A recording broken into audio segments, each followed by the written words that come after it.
Mnaona wengine wanabeba pesa kwa magunia, wanaenda naye kwa makanisa, na ukipeka kuuliza hii pesa umetoa wapi, hawezi kukuambia wewe. Hao watu natakana wawe ndani ya jela. Sasa serikali imebadilisha noti ya shilingi 1,000, na imesemekana kifika mwisho wa mwezi huu Jumatatu hiyo pesa sasa haina maana. Sasa wanakuja Narok kununua naye ngano. So wananunua ngano sasa, wanakuwa wakarimu sana, wanasafisha pesa ya ufisadi. Mimi ndio deputy president wa Kenya, hakuna mwingine, ni mimi tu. Hata mkiona mimi mdogo hivi, mimi ndio mwenyewe huyo. Sasa niko na kazi ya kufanya, si namna hiyo, na hiyo kazi ya kufanya ndio hii mimi nimekuja kufanya.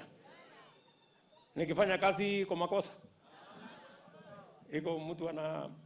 kuna mtu nimefanya kazi yake aseme mbona Ruto amefanya kazi yangu ile, si mimi nafanya kazi ile ya deputy president. So wale watu wanasumbuana na mimi wanipatie break please. Well, this was definitely a veiled attack and a concealed response there. And the ODM leader was speaking in Narok during the burial of the late TLB boss Hassan Ole Kamaro, and the DP was speaking during the interdenominational service events that was happening in Kidudu Stadium in Vihiga. And you know, it appears to be what you see. It's apparent. And there were jabs that were thrown here and there. And it wasn't very pretty, like you could see. I'd like to get your reaction to that. Perhaps start with Boni, Dr. Boni.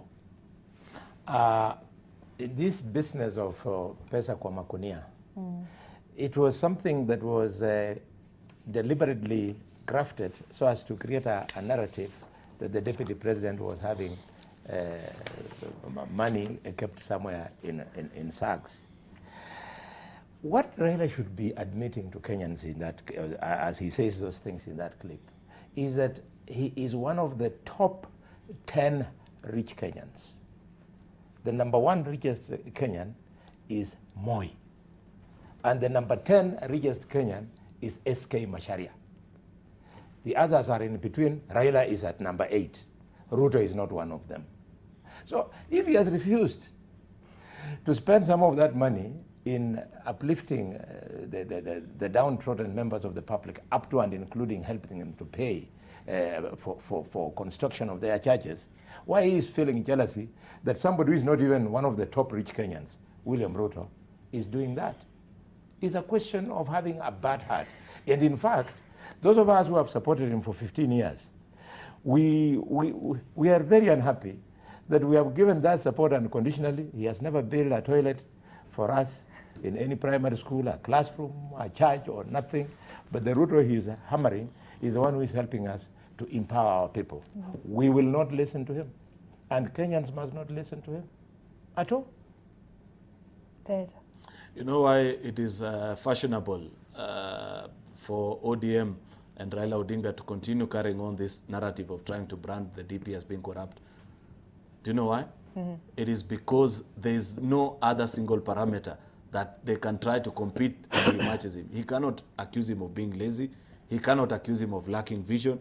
He cannot accuse him of lacking the will to serve the people of Kenya. In every public office that he has spent his time with, be it as education minister, where people used to wait for 2 years before joining university, he reduced that time from 2 years to hardly 6 to 9 months. Be the time that he was agriculture minister, where the cost of fertilizer was anywhere between 6,000 to 9,000 shillings.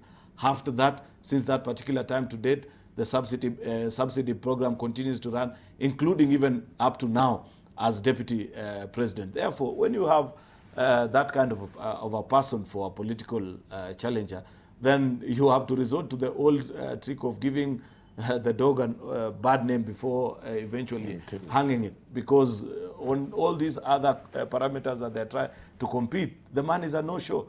That's why it is convenient for them to continue carrying this particular narrative. These people that continue to complain, by the way, Zainab, about contributions in church, on whose behalf are they complaining? Has God appeared to them in a dream and said, I don't want this money? Or who is Raila complaining? On whose behalf is he complaining? Like you can see in the clip. Is there money that he has lost that, for example, he'd wish to say that this particular, I'm looking for this particular amount, and the person I was seated with is only the argument is of public interest. I mean, of course, the DP has been seen on several occasions, like over the weekend, of course, he gave out of his own contribution, personal contribution, 4 million shillings in one day. So Raila is asking, where is the source of the money?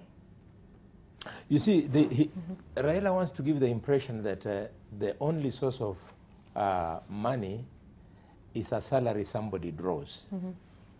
But there are many ways in which people make money other than earning a salary. He should be telling Kenyans that the deputy president has no other source of income other than the salary he draws as a public servant. In the absence of that, then he should not be asking him to declare where the money comes from. Okay, granted the money of the deputy president is dirty. Assuming the money of the president deputy president is dirty. Where is this clean money of Raila? Why can't he then proceed and take his clean money for empowerment of people to churches and all that kind of stuff? He does not do it. This is the mentality of somebody who would rather he is the only one who is successful, so that he spends his time building his wealth rather than spend his time sharing his wealth with those who are downtrodden. All right. And the Bible says, I think Cheriot, you should help me on that one. You know it better. It says that it is he who gives who is blessed than he who receives. It says, blessed is the hand that gives than the one that receives. You hear it?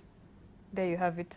I think we'll end on that note. Thank you so much, Senator Kericho County Aaron Cheruiyot and Dr. Boni Khalwale, former Senator Kakamega. Thank you so much. I know the full panel wasn't there today, but I'll tell Dibal to make sure we do have the full panel next week. Thank you so much, gentlemen, for joining us on the discussion this morning. AM Live comes to a close here, but a lot more lined up for you. Also, we're following up a number of stories for you in our subsequent bulletins. You do not want to miss that. And my name is Zainab Ismail. Thank you for watching once again. Have a fantastic day.